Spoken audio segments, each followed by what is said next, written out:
ऑलिग urea और N urea के जो डिफ्रेंशिएट करेंगे इस वीडियो के अंदर। ऑलिग यूरिया जिसको कहते हैं कि कम पेशाब आ रहा हो, जिसे हाइपोयूरेसिस भी कहते हैं, इसके अंदर किडनी यूरिन जो प्रोड्यूस करती है उसकी क्वांटिटी लो हो जाती है। इसे लो आउटपुट यूरिन भी कहते हैं। ये क्लिनिकली तब डिफ़ाइन करते हैं जब 80 ml पर डे से यूरिन ज़्यादा हो, लेकिन 400 ml पर डे से वो कम हो। अगर बच्चों के अंदर देखा जाए, जो शिशु हैं, गोदी के अंदर बच्चे हैं, उनके अंदर 1 ml पर केजी पर आवर के हिसाब से अगर पेशाब आ रहा है तो वो लो आउटपुट है। और अगर बच्चों के अंदर हम देखा जाए तो अगर ½ ml पर केजी वेट के हिसाब से पर आवर के हिसाब से अगर आउटपुट आ रहा है तो वो भी ऑलिग यूरिया के अंदर आता है। ऑलिग यूरिया कई कारणों से हो सकता है। इसके अंदर किडनी के अंदर जो उसका फंक्शन है वो कम हो सकता है। किडनी का जो फिल्ट्रेशन प्रोसेस है वो कम हो सकता है। और इसके अलावा कई बार पेशेंट अगर हॉस्पिटलाइज है, उसके अंदर भी कई बार रीनल के जो या किडनी के जो फंक्शंस हैं वो कमज़ोर पड़ जाते हैं। उसके कारण भी कई बार ये होता है। बुज़ुर्ग लोगों के अंदर भी या जो पेशेंट्स हैं उनके अंदर भी कई बार ये प्रॉब्लम शुरू हो जाती है। इसको हम लोग, इसके क्या कारण हैं? सबसे बड़ा कारण तो इसके अंदर डिहाइड्रेशन है कि अगर कोई पानी ही कम पी रहा है या गर्मी का मौसम है, लू का मौसम है, उसके अंदर पानी कम पी रहा है तो उसको पेशाब भी कम ही आएगा। हाइपोवोलेमिक शॉक अगर हो जाता है, ये एक लाइफ थ्रेटनिंग प्रॉब्लम हो जाती है। इसके अंदर अगर 20% से ज़्यादा बॉडी का फ्लूइड कम हो जाए तो इसको हम लोग हाइपोवोलेमिक शॉक कहते हैं। इसके अलावा अगर hyper osmolar hypoglycemic non ketotic syndrome अगर हो जाए, उसके कारण ये ज़्यादातर डायबिटीज़ टाइप 2 के अंदर होता है, तो भी इसका ये एक कारण हो सकता है ऑलिग यूरिया का। इसके अलावा डायबिटीज़ के अंदर अगर कीटोसिडोसिस हो जाए, उसके अंदर ब्लड शुगर है उसका लेवल बहुत ज़्यादा हो जाता है, और जो एसिडिक बैलेंस है जिसके अंदर कीटोन्स हैं वो अगर बिल्ट हो जाएं तो ये उसके अंदर ये स्थिति आ जाती है। प्री एक्लेम्पशिया के अंदर, प्रेगनेंसी के अंदर भी ये प्रॉब्लम हो सकती है। जब हाई ब्लड प्रेशर हो जाता है उसके कारण किडनी के और जो फंक्शन है वो कमज़ोर पड़ जाते हैं और कई डैमेज हो जाते हैं। कई बार यूरिन ऑब्स्ट्रक्शन के कारण भी हो जाता है कि अगर किडनी के अंदर स्टोन है, उसके कारण रुकावट आ रही है, तो भी ये कारण कई बार बन जाता है। यूरिनरी रिटेंशन अगर हो जाए, जिसके अंदर यूरिनरी ब्लैडर के अंदर अगर पेशाब इकट्ठा हो रहा है लेकिन स्टोन या और ऑब्स्ट्रक्शन के कारण वो आगे नहीं बढ़ पा रहा, तो भी इसका ये एक कारण हो सकता है।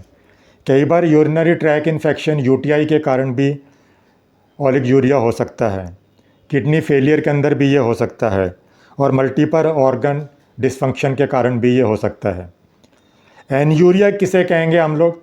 एनयूरिया के अंदर अगर पेशाब आना बिल्कुल ही बंद जैसा हो जाए, या इस तरह से हो जाए कि बहुत ज़्यादा कम हो, ऑलिग यूरिया से भी वो कम हो, तो उसको हम लोग कहते हैं कि अगर 100 ml से भी यूरिन की प्रोडक्शन पर डे के हिसाब से आ रही है तो उसको एन यूरिया कहते हैं। या ये समझ लीजिए कि उसको यूरिया मतलब पेशाब आ ही नहीं रहा।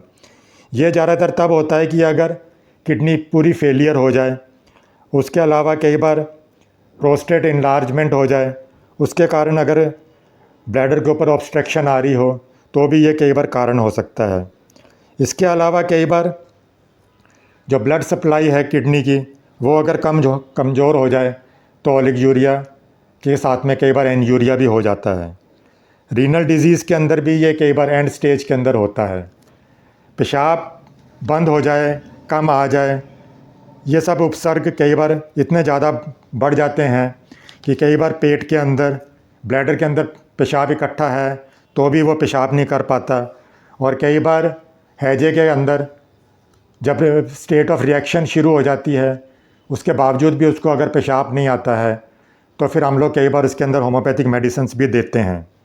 ये जो सारे उपसर्ग हैं, इसके अंदर जो दवाइयाँ कई बार बंद कर कर सिर्फ पेशाब को बढ़ाने के लिए फिर हम लोग औषधियाँ देना शुरू करते हैं। कई बार इससे विपरीत परिणाम भी आ जाता है, क्योंकि अगर हमने उसका मूल कारण का निदान नहीं किया हो तो। इसलिए इसके जो दूसरे सिम्टम्स हैं उनको भी ध्यान में रखते हुए सिम्टोमेटिकली हम लोगों को मेडिसिन से इस्तेमाल करनी चाहिए। कई बार शरीर की गर्मी के कारण नाड़ी स्वाभाविक होती है, मल का रंग बदलना शुरू होता है, मल के अंदर पित्त दिखाई देता है पर पेशाब दिखाई नहीं देता। उस समय रोगी को दवा देने की जल्दी ना करें और उसको जो मेन कारण है उसकी ही दवाइयाँ देनी शुरुआत करें। इसके अंदर होम्योपैथिक मेडिसिन के अंदर हम लोग कैंथ्रिक्स दे सकते हैं, इसको मदर टिंचर के अंदर या 3x 6x पोटेंसी में भी दे सकते हैं। इसकी 10 बूंदें हम लोग हाफ ऑन्स पानी के अंदर मिलाकर उसको आधे आधे घंटे से भी दे सकते हैं। इसके अलावा पल्सटीला मदर टिंचर भी दे सकते हैं। इसकी 10 बूंदें 1 औंस पानी के अंदर मिला लें और उसको ऐसे दिन में 3-4 बार देते रहें। ये जो उपाय बता रहे हैं, अगर इनसे भी लाभ नहीं हो रहा और यूरिनरी ब्लैडर के अंदर पेशाब इकट्ठा है, तल पेट फूल गया है उसके कारण, या फिर कई बार पैरालिसिस के कारण भी पेशाब नहीं आ रहा है, इतने पर भी अगर पेशाब ना हो तो कैंथ्रिस जैसे मैंने अभी पहले बताया, टेरिबिन दे सकते हैं, ओपियम है, बेलाडोना है, एपिस है, नक्स वोमिका है, कैनाबिस इंडिका है, थूजा और एपोसाइनम दे सकते हैं। मूत्रस्थली की में अगर पेशाब ना जमने पर तो काली बाइक्रोम है, आर्सेनिक इसमें दी जाती है, स्ट्रेमोनियम है, व्रेटम एल्ब है, लाइकोपोडियम और मर्ककोर दी जाती है। कैंथ्रिस जैसे मैंने अभी आपको पहले बताया, इसको 30 पोटेंसी में भी दे सकते हैं। इसके अंदर जब पेशाब इकट्ठा है, लगातार जो वेग है और पेशाब करने की इच्छा होती है पर पेशाब होता नहीं है, बेचैनी है, पेट के अंदर दर्द है, भूल के अंदर वो बक भी सकता है, बेहोशी हो सकती है, प्यास हो सकती है, इसके अंदर हाथ पैर ठंडे हैं, उसके भीतर उसको बर्निंग जलन की सेंसेशन होती है, नाड़ी क्षीण रहती है।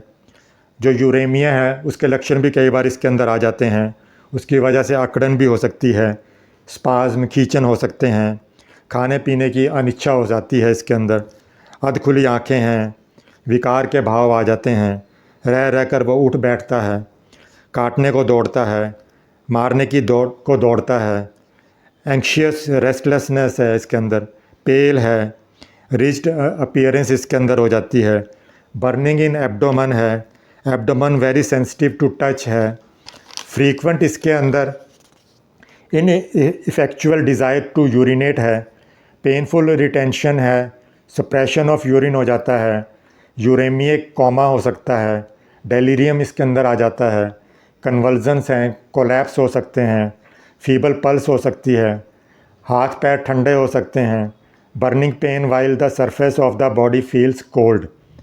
बेलाडोना के अंदर पेशाब इकट्ठा हो जाता है, लेकिन यूरिनरी ब्लैडर की जो मसल्स हैं, पेशियों की वजह से उसको पेशाब नहीं हो रहा है। इसके साथ में वो फिर डेलीरियम के अंदर भूल के अंदर बकता भी है, आँखें उसकी लाल हो जाती हैं, वॉमिटिंग हो सकती है, सांस लेने में उसको तकलीफ़ हो सकती है। ओपियम के अंदर यूरिनरी ब्लैडर है वो भरा हुआ रहता है, परंतु रोगी को किसी तरह की इच्छा नहीं होती, वेग नहीं आता है। इन सब लक्षणों के अंदर पहले नक्सवोमी का प्रयोग करते हैं, अगर लाभ ना हो, फ़ायदा ना हो तो ओपियम को इस्तेमाल कर सकते हैं। नक्सवोमी का इसमें 30, इसमें बार बार पेशाब का वेग रहता है पर पेशाब उसको नहीं होता है, पर बहुत थोड़े परिणाम के अंदर अगर आएगा, बूंद बूंद कर आता है, रोगी कहता है कि उसके तल पेट में नीचे की साइड में दर्द हो रहा है। कैनाबिस इंडिका 30 के अंदर जब इसके अंदर सिफिलिस का हिस्ट्री हो, रोगग्रस्त अगर रोगी का मूत्र नली है या मलद्वार है, उसके अंदर भयानक दर्द होता है, तो कई बार थूजा भी इसके अंदर समदृश्य हो जाती है।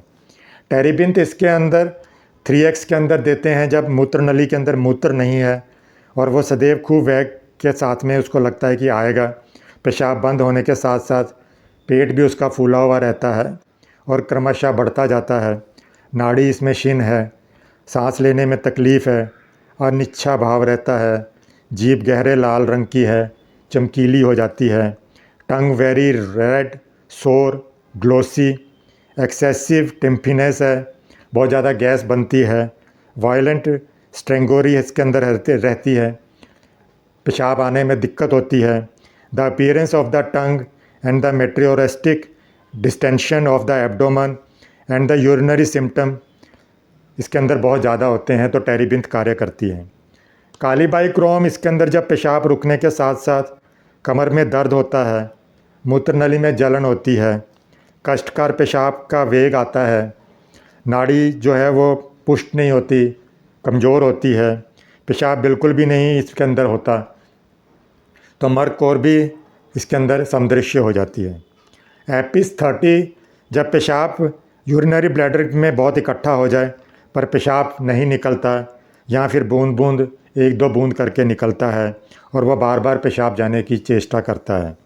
इसके साथ में रोगी को प्यास नहीं लगती है या लेश मात्र ही लगती है, पसीना भी इसके अंदर कम है, ऑल अलोंग थ्रस्टलेसनेस इसके अंदर होती है। ऐसी अवस्था के अंदर एपिस कार्य करेगी।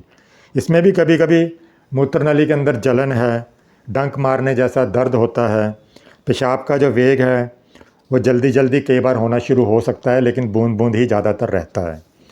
ये जो सब मेडिसिन्स हैं ये ओलिगोयूरिया एंड यूरिया के अंदर कार्य करती हैं। फिर भी आप सिम्टोमेटिकली किसी होम्योपैथी चिकित्सक की सलाह पर ही ये सब मेडिसिन्स लें तो ज़्यादा अच्छा है। Thanks for watching.